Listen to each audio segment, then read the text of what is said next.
수학 속의 숨은 재미를 즐거운 수다로 찾아보는 시간, 수다학에 오신 것을 환영합니다. 저희 수다학이 여러분의 성원에 힘입어서 아주 살짝 조그맣게 변화를 줬습니다. 어떤 변화가 있는지 많이 기대해 주시기 바라고요. 자, 언제나 찰떡궁합을 자랑하는 수다학 가족 여러분 먼저 소개해 드리겠습니다. 어서 오세요. 안녕하세요.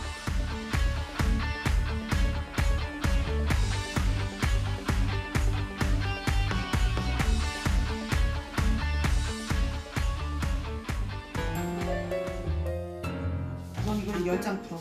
여기까지만 풀어. 네가 스스로 해야지 공부지. 내가 하라는 거 이렇게 찝어주는데도 안 하면 어떡해. 외웠어? 잠깐 볼게요. 제발 잘했어.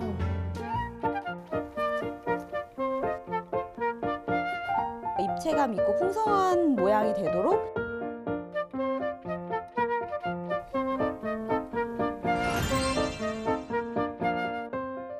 그런데 사실 뭐 살짝 변화를 줬다고 해서 저는 이리 씨 말고 다른 사람이 올 줄 알았는데 왜 그러세요? 변한 게 하나도 없는 것 같아요. 아, 저도 사실 변화를 기대 많이 했습니다. 네. 뭐 지승현 씨하고 저하고 자리가 바뀌지 않나 이런 기대도 많이 했고. 네. 근데 큰 변화도 없어요. 심지어는 멤버 5명도 그대로인데. 아, 네네. 이거 뭐 변화한 거 맞습니까? 그 대기업 회장님께서 네. 회사가 살기 위해서 부인하고 아이들 빼고 다 바꾸라고 했잖아요. 그러니까 식구들은 그대로 살아있어야 되는 거예요. 네. 이 식구들이 살아있는 범위 내에서 내용이 변할 겁니다. 그렇습니다. 저희가 이 겉이 변하는 게 중요하지 않죠. 정말 속이 알찬 수다학이 여러분을 기다리고 있으니까 많이 기대해 주시기 바라겠고요. 새로워진 수다학의 첫 번째 코너는 바로 파인드 매스입니다. 사실 우리가 살아가고 있는 이 세상 속에는 아주 수많은 직업들이, 아주 다양한 직업들이 존재하잖아요. 그런데 그 직업 안에 숨어있는 수학의 원리를 저희가 찾아보는 그런 코너를 준비해봤어요. 좋네요, 좋네요. 정말 좋네요. 수학자뿐만 아니라 네. 다른 직업에도 수학들이 많이 활용되잖아요. 네. 아우, 이 시민들의 흐름을 읽는 수학 최고의 프로입니다. 우리가 평소에도 많이 얘기했잖아요. 맞아요. 저는 특히 이 코너 너무 기대됩니다. 그러니까요. 수학이라는 것에 대해서 더욱더 즐거움을 찾을 수 있는 큰 동기부여가 될 것 같은데요. 오늘 첫 번째로 만나볼 직업은 바로 손뜨개 디자이너입니다. 이리 씨는 손뜨개 해본 적 있어요? 할 줄 알아요? 저는 뭐 뜨개질은 못하고 네. 삿대질은 잘하죠. 제가 삿대질만 하고 살았는데 대신에 이제 그 버스나 지하철 안에서 네. 이렇게 뜨개질 하시는 여성분들이 가끔 눈에 띄는데 굉장히 사랑스럽죠. 근데 사랑스러운 건 사랑스러운 거고 도대체 이 뜨개질하고 수학하고 뭔 관계가 있는지 사실 또 이 수학하고 관련 있는 직업군 얘기하자면은 뭐 IT 쪽이나 그렇죠. 아니면은 뭐 최첨단 과학 아니면 정말 다이렉트로 수학 선생님 뭐 이런 게 나와야 될 것 같은데 네. 첫 해부터 뭔가 예상하고 많이 빗나가는데요. 아니 이런 생각을 하고 계시는 분들이 있기 때문에 저희가 파인드 매스라는 코너를 만든 거예요. 그렇죠, 김세희 선생님. 그럼요. 예, 뜨개질처럼 이제 거의 모든 게 옛날 아날로그 방식이었던 옛날부터 사실 직업에는 수학의 원리가 숨어 있는 경우가 아주 많습니다. 이런 것부터 하나하나 차근차근 알아보는 게 좋겠죠. 네, 파인드 매스 바로 그 첫 시간 손뜨개 디자이너 속에 숨겨져 있는 수학의 원리 지금부터 함께 만나보도록 할게요.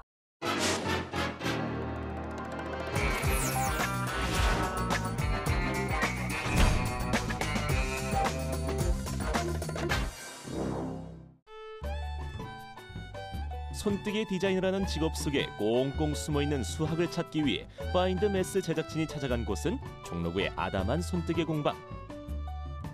아기자기한 손뜨개 소품은 과연 어떤 수학의 비밀을 간직하고 있을까요?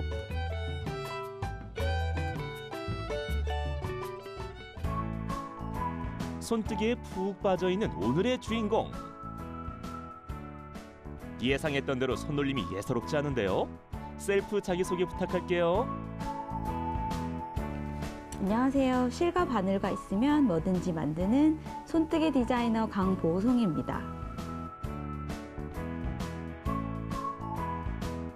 요즘에는 뭐 그런 스웨터라든지 뭐 옷보다는 소품들을 많이 뜨시거든요. 뭐 이런 단순한 선인장을 하나 뜬다고 쳐도 이런 길이나 두께를 정하실 때요. 모든 코스와 다 관련이 있는데요. 그래서 코스가 많아지면 그만큼 면적이 늘어나고 그래서 일종의 비례식도 적용이 된다고 보시면 될 것 같아요.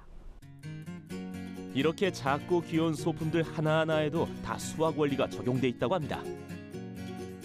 궁금한 건 못 참는 제작진. 직접 뜨개질하는 모습을 보면서 수학 원리를 찾아보기로 했는데요. 지금 클러치를 만들고 있는데요. 코수가 몇 개느냐에 따라서 클러치의 넓이가 결정된다고 보시면 돼요. 코수에 따라 클러치의 크기가 달라지기 때문에 코수를 정하는 건 아주 중요한 작업인데요. 가로로 길게 떠져 있는 것이 코. 이 코를 차곡차곡 쌓아가면 세로로 생기는 것이 바로 단입니다. 구분되시나요? 여기서 코 세는 방법은 이렇게 울룩불룩 튀어나온 이 곡선 하나를 코 하나로 세시면 돼요. 하나, 둘, 셋, 넷, 다섯, 여섯 이런 식으로 세시면 되고, 단수 같은 경우는 이렇게 펼쳐서 봤을 때 튀어나온 부분, 들어간 부분이 있는데요. 튀어나온 부분 하나, 들어간 부분 하나 이런 식으로 단을 세시면 됩니다. 이렇게 고르게 뜬 10cm의 손뜨개에 들어가는 코수와 단수를 체크하는 것을 게이지라고 하는데요. 일정한 수의 코와 단이 쌓이면 이렇게 사각형 모양이 완성! 이 사각형 안에 몇 개의 코와 단이 들어가는지 계산할 때 바로 수학의 비례식이 사용됩니다. 내항과 외항을 곱해서 x의 값을 구했던 비례식이 손뜨개와 떼래야 뗄 수 없는 사이였더니 참 놀랍네요. 그런데 똑같은 10cm 안에도 들어있는 게이지가 다 다르다고 하는데요. 어떤 두께의 실과 바늘을 썼느냐에 따라서, 또 손뜨개를 하는 사람의 악력에 따라서 들어가는 코수와 단수가 확연하게 달라지기 때문이죠. 그래서 게이지를 계산할 때와 본 작품을 뜰 때 같은 실과 바늘을 사용해야 계산한 대로 원하는 크기의 작품을 만들 수 있다는 사실 잊지 마시고요. 짜잔! 반듯하게 직사각형으로 제작된 클러치 보이시나요? 이게 바로 손뜨개 속에 숨은 비례식의 힘입니다. 저희가 비례식으로 계산한 코수와 단수를 지켜가면서 뜨는 게 가장 중요한데요. 처음 뜨시는 분들은 은근히 그거를 많이 어려워하시거든요. 그래서 어떤 차이가 있는지 제가 한번 보여드릴게요. 손뜨개질을 하면 할수록 모양이 애매해지는데요. 아니, 이건 초등학교 때 배웠던 사다리꼴 모양? 이렇게 비교해보니 차이가 확실하네요. 수학은 손뜨개에 없어서는 안 될 존재, 인정! 이번엔 클러치가 아닌 다른 작품을 만들기 시작하는 디자이너. 손뜨개 속 수학 원리, 비례식이 끝이 아니라고요? 자세히 보니 클러치와는 다르게 입체적인 느낌이 드는데요. 네, 지금 카네이션을 만들고 있는데요. 이렇게 뜨는 방식에 따라서 여러 가지 패턴을 표현하실 수 있어요. 얼핏 보면 그냥 손이 가는 대로 만드는 것 같이 보이지만요. 다양한 패턴을 표현하기 위해서는 치밀한 수학적 계산이 필요하다고 합니다.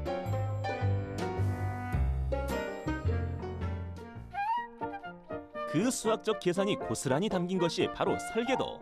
카네이션을 보다 생생하게 표현하기 위해 코스와 손뜨개 방법을 적어놓은 건데요. 꽃과 잎사귀, 꽃받침 등 부위별로 그에 맞는 섬세한 패턴이 사용됩니다. 꽃의 모양을 최대한 생각을 해서요. 예를 들면 15코로 시작을 해서 여기 부분에서 조금 더 입체감 있고 풍성한 모양이 되도록 코늘림을 이렇게 넣었어요. 그런 다음에 이 사슬 부분이 들어간 부분은 그 꽃잎의 모양을 조금 더 길고 좀 얇게 표현을 하기 위해서 이렇게 도안을 이렇게 만들었습니다. 우리가 흔히 아는 웨비우스의 띠를 비롯한 다양한 기하학 패턴들이 손뜨개질에 녹아 있습니다. 기하학은 점, 직선, 곡선, 면, 그리고 부피 사이의 관계를 연구하는 수학의 한 분야인데요. 이런 기하학 덕분에 마치 3D처럼 입체적인 손뜨개 소품이 탄생할 수 있었겠죠? 실과 수학이 만나 한 땀 한 땀 예술을 빚어내는 손뜨개는 그야말로 수학 예술이라고 해도 과언이 아닐 텐데요. 단순한 작업인 줄 알았던 손뜨개. 하지만 코와 단을 계산하는 비례식과 기하학 패턴이 조화롭게 스며들어야 비로소 근사한 손뜨개 작품이 탄생할 수 있다는 사실. 이제 아셨죠? 수학은 그저 어렵고 실생활에 필요 없는 책 속의 학문이라는 편견은 이제 그만. 수학을 알면 생활이 더 편리하고 스마트해진다는 사실 잊지 마세요.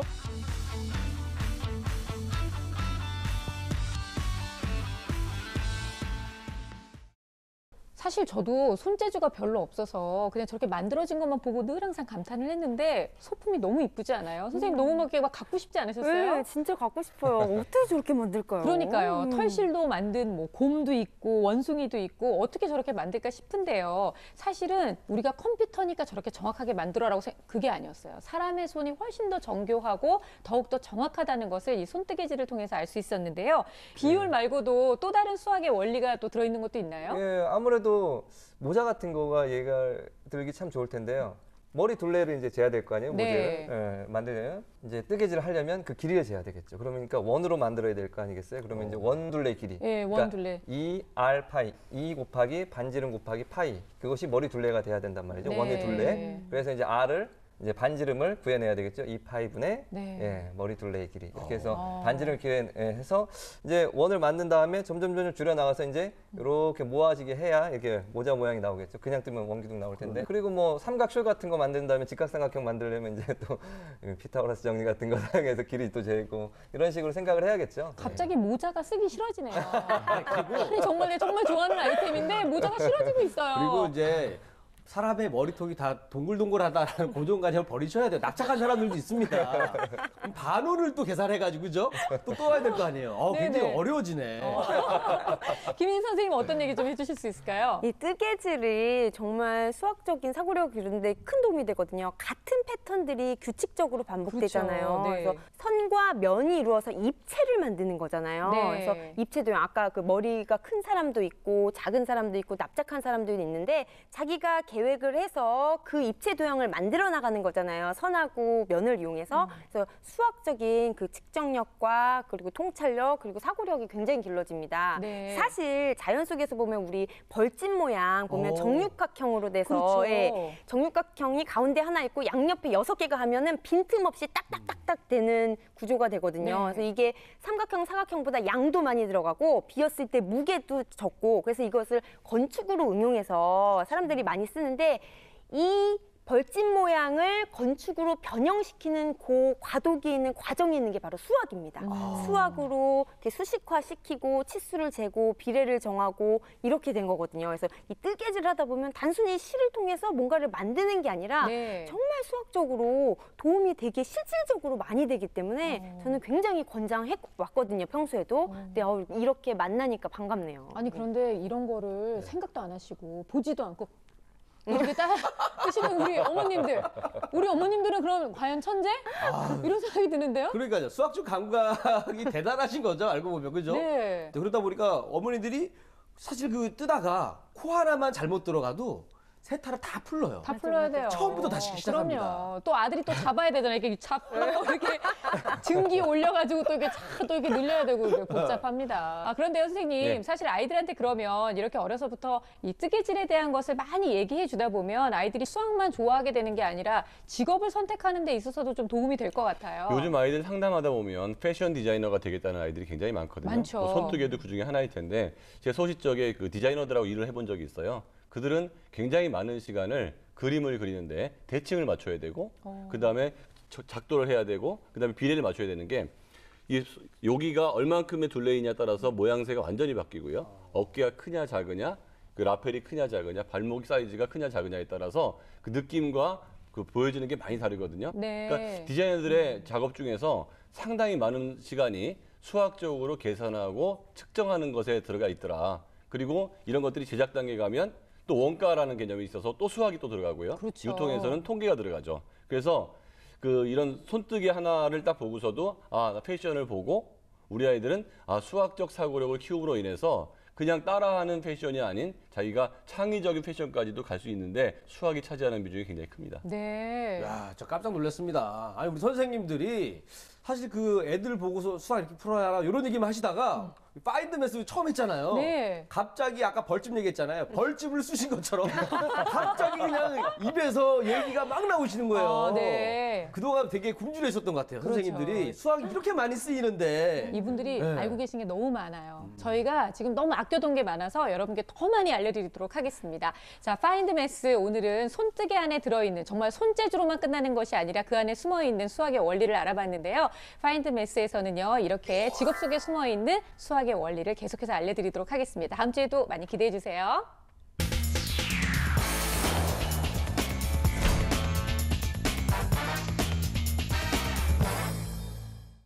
자, 이번에는 수다학의 정말 핵심이죠. 여러분들의 수학 고민을 해결해드리는 클리어 매스 시간입니다. 저희가 지금까지는 이렇게 코너 이름을 정하지 않았는데요.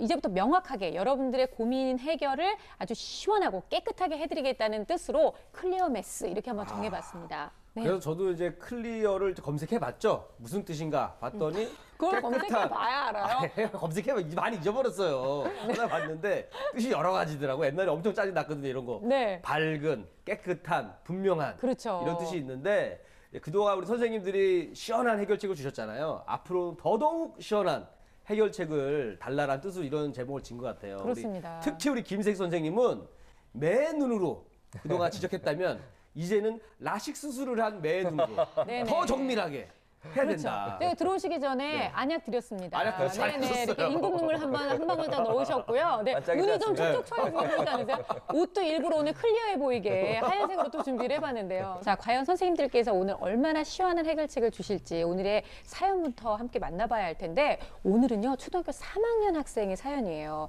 일단 이 엄마와의 관계에서 문제가 벌써 발생하기 시작했다고 하는데 보통 일반적인 초등학교 3학년이라면 수학에서 어떤 문제가 발생할 수 있는 시기인 거죠, 선생님?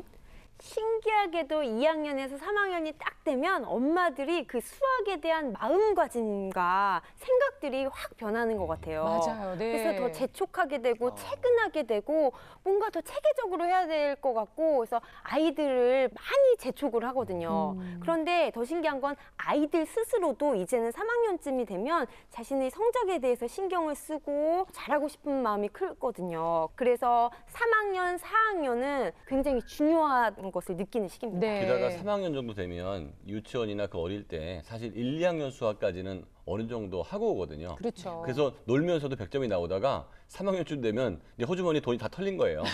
그래가지고 옛날에 배운 거를 써먹지를 못하고 네. 새로 열심히 하지 않으면 성적이 안 나오는 시점이 3학년인 것 같습니다. 엄마도 아이도 뭔가 수학에 대한 부담감을 느끼게 되는 학년, 3학년 그리고 4학년. 오늘 사연은 과연 어떤 사연이 기다리고 있는지 어머님의 고민 함께 들어보겠습니다. 오늘의 주인공은 어떤 사연으로 수다학을 찾았을까요? 엄마와 함께 그림 그리기에 열중하고 있는 이 아이. 바로 오늘의 주인공입니다. 아, 색칠 공부를 하고 있는데 엄마랑 사이가 매우 좋은데요?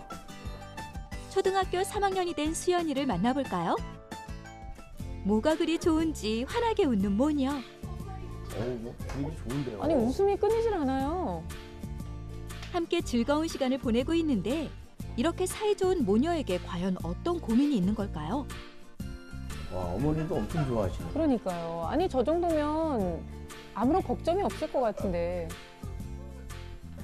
제가 학교 다닐 때 수학을 많이 못했어요. 잘 못했어요. 그래서 아이가 저처럼 수학에 대한 흥미도 실력도 많이 떨어질까 봐 그게 좀 두렵기도 하고 해서 많이 다른 부모들보다 많이 시키는 편이라고 저는 생각을 하고요.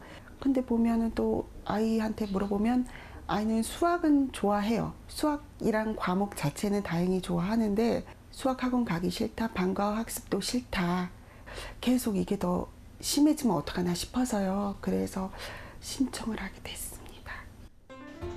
엄마의 고민처럼 정말 수학은 좋은데 수학 공부만 싫은 걸까요? 수연이의 마음이 궁금해집니다. 자, 이제 그림 공부가 끝나고 어머니 목소리가 갑자기 확 바뀌셨어요. 지킬 박사와 하이드. 또 내가 뭐라 그러니? 학교 학교에서만 학원에서만 수학 딱 하고 온다고 공부 그게 끝이 아니라고. 가져와. 엄마가 하라는 거 가져와. 딴 거 건드리지 마. 이 카리스마가 있으신데요. 네, 그래도 우리 수연이가 대답도 아주 잘하고 엄마 말씀을 잘 따르네요. 기특하게. 시작도 안 했는데 홈부터 내는 엄마. 너 선행했어 안 했어? 너 엄마가 하라는 거 안 하니까 네가 스스로 해야지 공부지. 내가 하라는 거 이렇게 찝어주는데도 안 하면 어떡해. 어휴, 엄마는 떠들고 애는 가만히 있네요. 듣는지 안 너 듣는지. 이거 어디까지 했어? 너 내가 여기까지 하라 그랬지? 아까 하라 그랬는데 뭐 했어?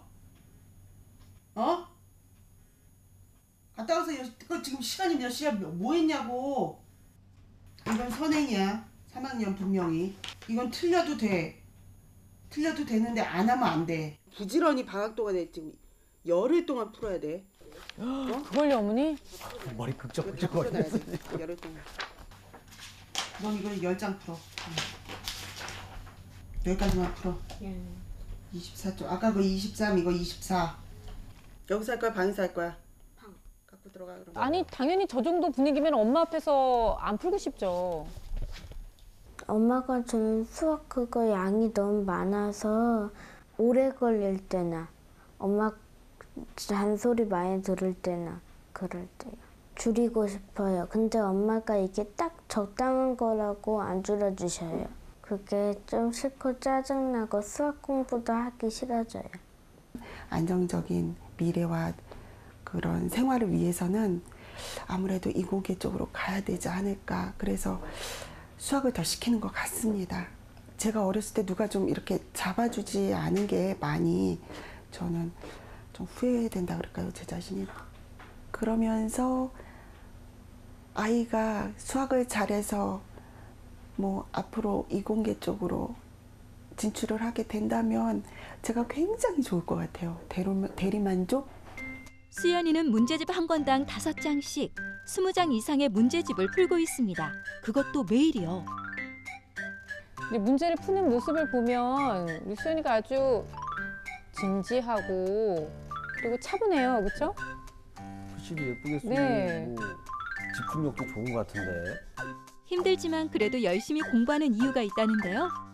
수학을 잘 알면 더 똑똑해져서 돈도 많이 벌 수가 있고 엄마 편안하게 해드릴 수가 있고 공부도 잘 되고 여러 가지가 좋아요.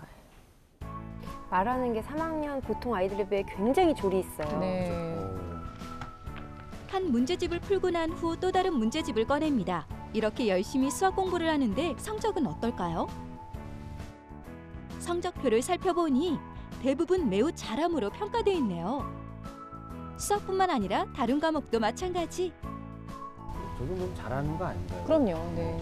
아니 근데 아직도 해야 될 게 더 많이 남아 있어서 한참을 공부한 것 같은데 아직도 문제를 풀고 있습니다. 수연이가 네. 혹시 저렇게 많이 이제 원래 매일 그렇게 공부하나요? 네. 지금은 많이 줄인 거예요. 재작년에 비해서 지금 많이 줄였고요. 지금 잠깐 보여드릴 게 있는데 지금 보시면 이게 풀었던 거예요. 이거보다 더 많아서 이거 2배는 됐어요. 2배는 됐는데 기쁜 마음으로 풀었으면 좋겠는데 아이가 어떤 마음으로 풀었을지 모르겠어요. 이게 머릿속에 다 들어갔으면 좋겠는데 불편한 마음으로 풀면서 머리에 들어간들 이게 되겠어요. 솔직히 전 그게 걱정이에요. 수연이는 지난 겨울방학 동안 3학년 1학기 과정을 미리 공부했는데요. 특히 어려워하는 문제가 있답니다. 조금 이제 집중력이 좀 흐트러진 것 같은데요. 시간 문제를 좀 어려워한대요. 열심히 문제를 풀고 있는 수연이의 방으로 엄마가 다가가는데요. 까치발을 들고 가십니다. 잘하고 있나 안 하고 있나. 왜 왔어? 아 덥네요, 근데. 마치 일기 쓰다가 걸린 것처럼. 아니 본다고 얼마나 풀었나. 많이 풀었어. 많이 풀었어? 어, 어려운 거 없어? 없어. 진짜 없어? 없어. 잠깐 볼게요. 어떤 식으로 푸는지 엄마가 도와줄 거 내가 없는지. 알아서 할게. 다 풀고 봐. 제발 가. 알았어. 좀. 저기 역효과 같은데. 그러니까 엄마한테 혼날까봐 그러는 것 같은데. 어머니. 혹시 그러면 왜 수연이 방에 들어갔고 또 왜 나오셨어요? 아이가 지금 제대로 풀고 있는지 그리고 어느 정도 풀었는지 중간중간 제가 체크를 하거든요. 근데 제가 들어갈 때마다 쟤는 저렇게 화를 내요. 안 보여주려고 하고 난 그냥 애 이거 체크해주고 이거 이렇게 부족한 거를 좀 알려주고 싶은데 저렇게 매번 저래요. 그냥 화를 내요. 제가 들어가면. 그게 만약에 틀린 거 있으면 혼나잖아요. 이해가 안 될 때. 그때 혼날 거면 차라리 나중에 혼나는 게 더 나아요. 화를 좀 그렇게 많이 안 했으면 좋겠어요. 그리고 수학 선생님처럼 이해 좀 잘 되게 설명해 줬으면 좋겠어요. 작년까지만 해도 1년에 8번 이상의 수학 문제를 풀어야 했던 수연이. 사실 엄마는 수연이와 수학 공부할 때 자주 언성을 높이고 꾸짖었다고 합니다. 쪼개면 되잖아. 쪼개면 100 더하기 70이 뭐야? 170이잖아. 이거 쓰라고. 그러니까 2개 나누라고. 그러니까 네가 해보고 가져와. 해보고. 과도한 학습량에 엄마의 노력을 안 하려고 책임까지 그래? 수학이 즐거울 리 거냐? 없었는데요. 엄마가 써본 것도 아니 그 연습장 하라는 거 줬잖아. 그거 풀라는 거. 이렇게 푼 자국이 흔적이 있어야지. 없잖아. 내 말은 그 말이라고. 알았어? 머리로 다 해놓어? 그렇게 똑똑해? 즐거움보다는 부정적인 마음으로 가득한 수학 공부에 수연이는 질려버린 거 아닐까요? 엄마와 수연이가 즐겁게 수학 공부할 수 있는 방법을 알려주세요.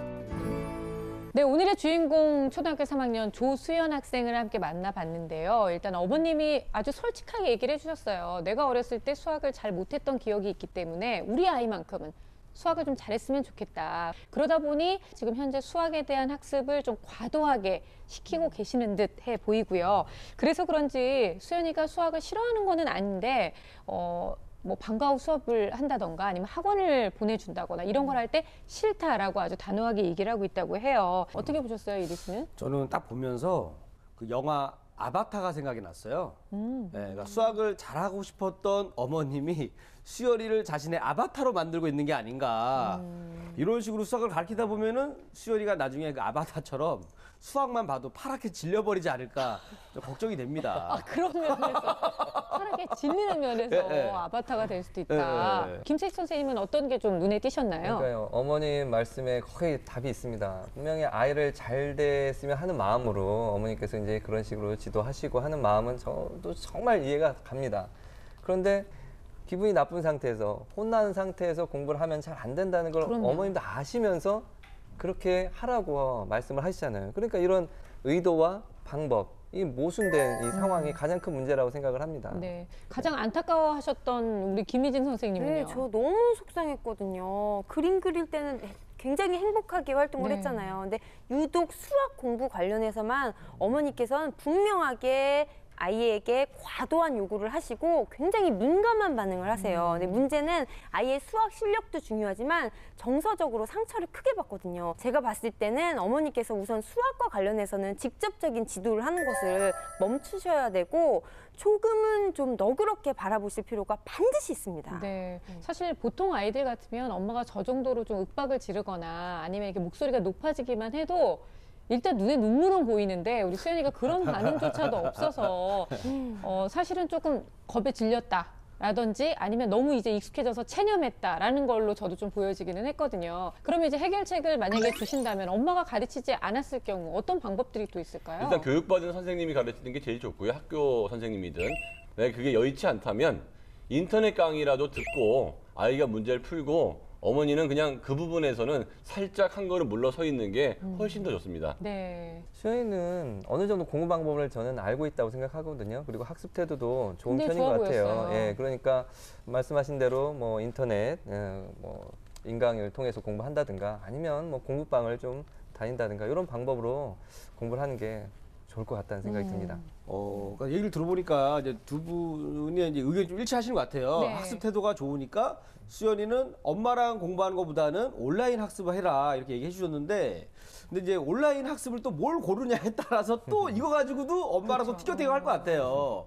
제가 봤을 때도 지금 수연이한테는 온라인 학습이 가장 적절한 것 같아요. 그래요? 왜냐하면 누군가가 지금 나의 수학 공부에 대해서 지적을 하는 것에 대해 굉장한 상처를 입고 너무 싫어하는 상태거든요. 아예 집중이 안 되는 상태예요. 아무리 친절하게 가르쳐줘도. 네. 그래서 일방적으로 나의 잘못을 지적하지 않는 온라인 강의가 훨씬 더 이 아이에게 적합할 수 있어요. 근데 규칙적으로 좀 자신 있게 들을 수 있는, 지금은 중상위 정도의 성적이기 때문에 네. 이 아이가 잘 소화할 수 있거든요. 그래서 어떤 것을 막 이렇게 잘하고 뛰어난 걸 고른다기보다는 조금 쉬운 수준으로 자기의 학년에 맞는 것을 골라서 규칙적으로 하되, 절대로 아이의 그 결과물에 대해서는 어머니든 선생님이든 아무도 당분간은 건드리지 않는 게 좋을 것 같아요. 네. 아니 그런데 어머니 입장에서 내가 지금까지 다 도맡아서 했는데 갑자기 어느 날 손을 떼라니 나의 이 상실감을 어떻게 할 것이냐라고 생각하실 수 있을 것 같아서, 만약에 조금이라도 관여를 하신다면 어느 정도 선까지만 하세요라고 좀 이렇게 가이드라인을 좀 주시면 좋을 것 같아요. 그러니까 아까 살금살금 가셨잖아요. 그런 거는 안 하시는 게 좋아요. 그러니까 그러니까요. 예, 정해진 시간에 이렇게 정해진 어떤 진도를 체크해 주시는 역할을 해주시면 좋을 것 같고요. 그렇게 하실 때도 화를 내시면 안 될 것 같고, 그리고 혼내는 엄마 이제 하시지 말고 좀 의논해 주시는 엄마 하셨으면 좋을 것 같아요. 아이들은 엄마가 좋아할 때 몰입이 일어나거든요. 몰입이 일어나면 노력하는 시간이 괴로운 시간이 아니고 굉장히 푹 빠져 즐거운 시간이에요. 그런데 엄마가 싫어하거나 무섭게 굴면 몰입이 일어나는 게 아니고 불안이 일어나기 때문에 결론도 안 좋아요. 그러면 아이한테 뭔가를 바꾸라고 하면 아이는 아직 어려서 자제력이 없거나 좀 자기 감정대로 움직이거든요. 그러니까 엄마가 화를 내고 싶어도 결과는 엄마가 생각하셔야 돼요. 심호흡 한번 하고 억지로라도 웃어주면 아이가 거기서 마음이 풀릴 수가 있거든요. 네. 그걸 아이한테 요구하면 안 된다는 거죠. 그렇군요. 그럼 선생님들께서 말씀하신 걸 좀 정리해 보자면, 일단 화내지 말고 점검을 해주고 온라인 학습을 할 수 있도록 좀 도와준다, 이런 공통된 의견들이 있으셨으니까 어머님께서 잊지 말고 한번 실천해 보셨으면 좋겠습니다. 자, 일단 수연이의 상황을 저희가 좀 잘 알아보기 위해서 검사를 진행해 봤는데요. 검사 결과 함께 살펴볼까요? 보시죠. 예, 인지 능력은 일단 언어성하고 동작성 비슷하고요. 네. 속도는 굉장히 빠른 편이에요. 근데 여기서 안 좋게 나온 게 하나가 딱 있는 게 단기 기억력인데, 그중에 청각적 집중력이 별로 안 좋게 나왔거든요. 그런데 아까 그 화면에서 보면 엄마가 한참 얘기할 때 아이가 멀뚱멀뚱 딴 데를 보고 있잖아요. 사실은 청각적 집중력이라는 것은 누가 얘기할 때 굉장히 집중을 할 때 능력이 키워지는 건데, 엄마가 얘기할 때 자꾸 딴 생각을 해버릇하면 선생님이 얘기할 때도 그게 습관이 돼서 자꾸 딴 생각이 할 가능성이 있기 때문에 그 부분 어머니가 특별히 조심하셔야 될 것 같고요. 네. 강점으로는 어휘나 토막자기 같은 것들이 좋기 때문에 이 아이는 그 환경을 바꿈으로 인해서 수학을 잘할 수 있는 가능성이 있어 보입니다. 그리고 수학 성취도 분석을 했는데 네. 뭐 1, 2학기 전체로 봤을 때 한 69% 정도 되거든요. 이거는 썩 잘했다고 볼 수는 없어요. 그러니까 수학 학습은 많이 일어나지만 수학 성취도가 그렇게 높지는 않다고 볼 수 있습니다. 네, 그렇다면 어쨌든 지금 하는 방법이 효과적인 방법은 아니다, 이렇게 그렇죠. 명쾌하게 우리가 얘기는 해드릴 수 있을 것 같습니다. 일단 정확한 분석을 위해서 말씀하신 수학 문제 푼 것을 저희가 세 분 선생님께 골고루 다 나눠드려서 분석을 또 해봤습니다. 어떤 부분들이 좀 눈에 보이셨나요? 그래서 제가 봤는데 기초는 네. 있는 편이라고 보입니다.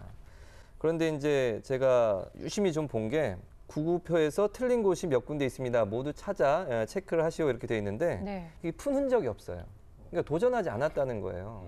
그러니까 왜 그랬을까 이렇게 좀 생각을 해봤고, 그리고 29번에도 사실은 이게 규칙을 찾아보시오 했지만 사실은 네. 구구단 문제거든요. 그렇죠. 네. 사실은. 그런데 여기에서 보니까 좀 틀린 부분이 있더라고요.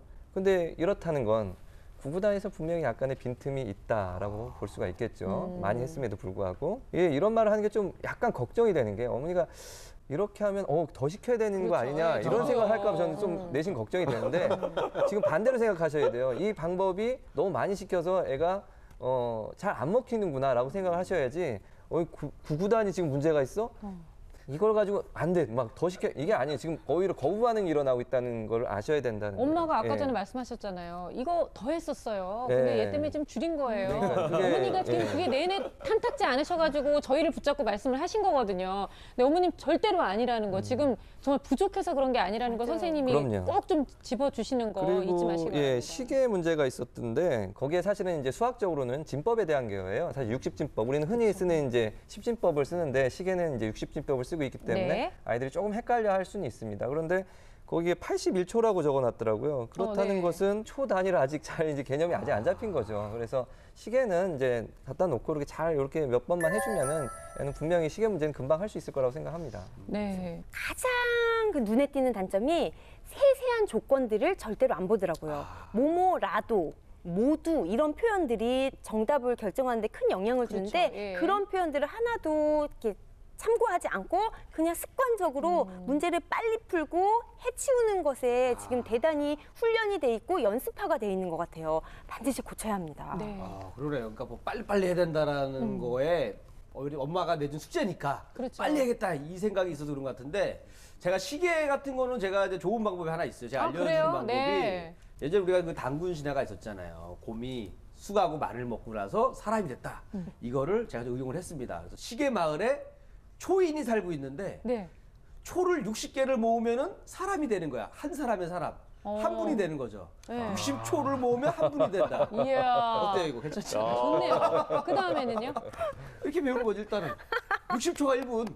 아니, 그 좀 확장을 해서 제대로 완성도 있게 시가 되고. 만들어봐요. 60명을 모아서 시가 시가 되고. 되고. 아, 좋네. 그 다음에는요? 그만하시죠. 아, 이거 진짜 괜찮다. 어쨌든 아이들한테 60진법에 대한 얘기를 할 때, 정말 괜찮은 방법 같아요. 이런 방법도 괜찮은 것 같아요. 역시 좀 스마트한 부분이 스마트하죠. 있어요. 자, 일단은요, 수연이 얘기를 좀 해봤으면 좋겠는데요. 일단 현재 학교에서 싫다고 얘기했지만 방과 후 수학은 하고 있다고 합니다. 그리고 돌아와서 간식을 먹고 저녁 식사 전에 또 수학 공부를 하고요. 아까 보셨던 것처럼 그림을 그리거나 독서를 하면서 잠시 휴식을 가진 후에 수학 공부를 밤 9시부터 10시까지 1시간 동안 또 진행을 한다고 합니다. 저희 아이는 이렇게 시키면 거들떠도 안 볼 겁니다. 아마 집을 나간다고 할지도 몰라요. 일단 하고 있는 수연이가 굉장히 참 대단하다 싶기도 한데 어머님 좀 설득 좀 해주세요. 김진 선생님.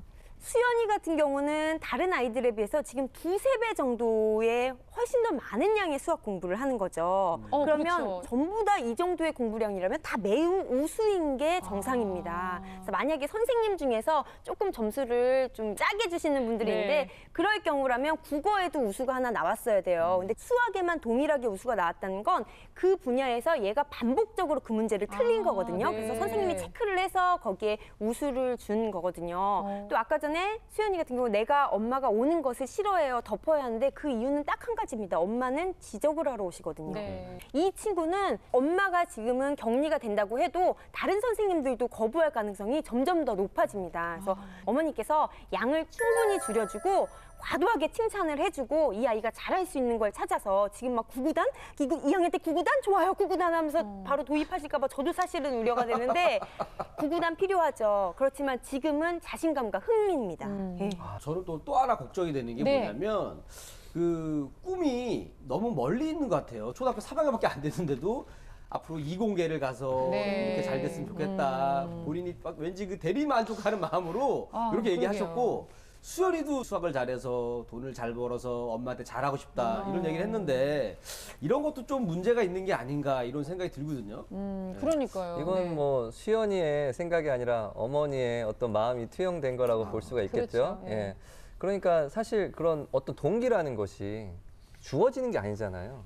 동기는 경험에서 나온다고 봅니다. 그러니까 여러 가지 다양한 직간접적인 경험들로 자신의 어떤 꿈이라든지 이런 동기를 찾아야 되는데 그런 게 없이 주어지는 거잖아요. 그거는 좀 잘못했다고 봅니다. 네. 어릴 때 저희 어머니께서 이렇게 그 당시 넉마 줍는 사람도 있었거든요. 그다음에 이제 국어라는 사람들. 그러면 너 공부 안 하면 저렇게 된다. 그래, 맞아요. 너 공부해야 된다. 그 말 할 때 어떤 느낌이었냐면 아무 느낌이 없었어요. 차라리 그냥 공부 잘했을 때 뭐 초콜릿을 날라오든 잘했다고 칭찬해 칭찬해도 주는 게. 이때 공부할 마음이 있었다는 거죠.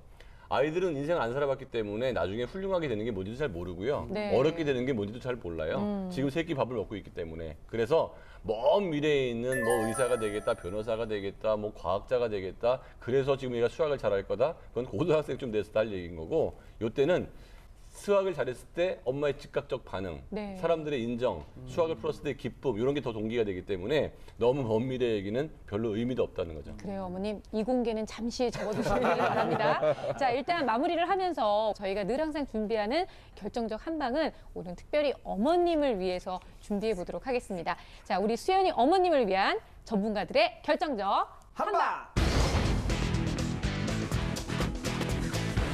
제 결정적 한방은 수학적 경험입니다. 지금 시계 보는 것 같은 경우는 실제로 많은 아이들이 경험을 통해서 익히는데요. 수연이는 다른 친구들에 비해 수학적인 경험이 턱없이 부족합니다. 수학적 경험 기르기에 매진해주세요. 제 결정적 한방은 따뜻하게입니다. 아이들은 그 동기가 있을 때 공부를 하게 되는데요. 약한 과목을 공부할 때는 그 부분을 따뜻하게 대해주지 않으면 아이는 굉장히 힘들어합니다. 그래서 이 아이한테 수학은 약한 과목이기 때문에 엄마의 따뜻함이 수학을 좋게 만들 수 있습니다. 제 결정적 한방은 방향입니다. 어머님의 의도는 잘 알겠지만 어머님이 가끔 화를 내시잖아요. 그 횟수를 줄이셔야 됩니다. 그쪽 방향으로 생각하시고 한 번엔 어려우시더라도 10번을 5번으로, 5번을 3번으로, 3번을 1번으로 이렇게 줄여 나가시면 좋겠습니다.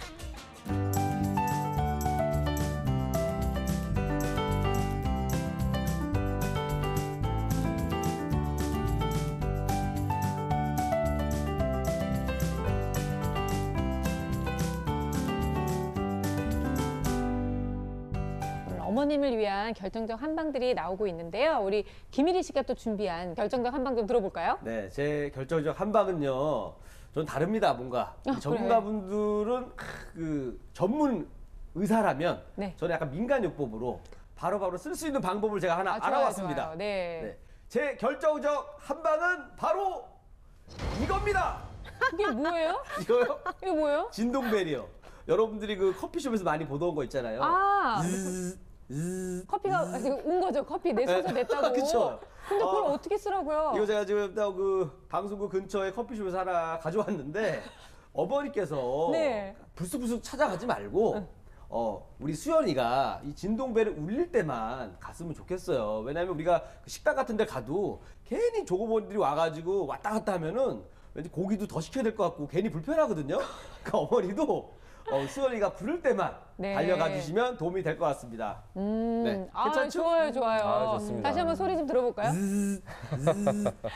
그래요. 정말 아이가 도움을 필요로 할 때 찾아가실 수 있는 그런 센스도 중요할 것 같고요. 우리 수연이 정말로 어머니가 생각하시는 것처럼 절대 부족하지 않고 지금도 잘하고 있습니다. 조금만 기다려주시고 조금만 따뜻하게 대해주신다면 어머님이 상상하시는 수연이의 그런 멋진 미래가 정말 현실이 될 수 있는 날이 올 테니까요. 아무런 걱정하지 마시고 불안감 좀 내려놓으셨으면 하는 바람입니다. 저희 수다학도 우리 수연이와 또 어머님을 늘 항상 응원하겠습니다. 이리 씨는 3월 14일 날 그 사탕 줄 사람이 없죠? 무슨 질문이 그래요? 3월 14일이 무슨 날이게요? 알죠. 그날은 이제 남자분들이 네. 사탕을 딱 준비해서 집에서 혼자 먹는 화이트데이잖아요. 정말 우울한 화이트데이네요. 그런데요, 유럽이나 미국 같은 경우에는 3월 14일이 화이트데이가 아니에요. 그래요? 네.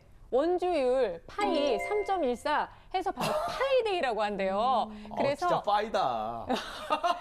정말 부담스럽죠. 머리 아프려고 하지 않아요? 그러니까. 화이트데이와 너무 비교가 되긴 하는데요. 그 머리 아픈 수학을 오히려 기분 좋은 행사로 만드는 게 어떨까라는 생각이 좀 들기는 했습니다.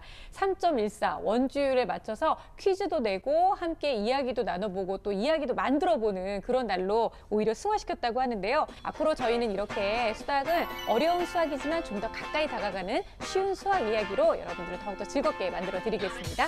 자, 오늘 수학은 여기까지고요. 다음 시간에 다시 뵙겠습니다. 고맙습니다.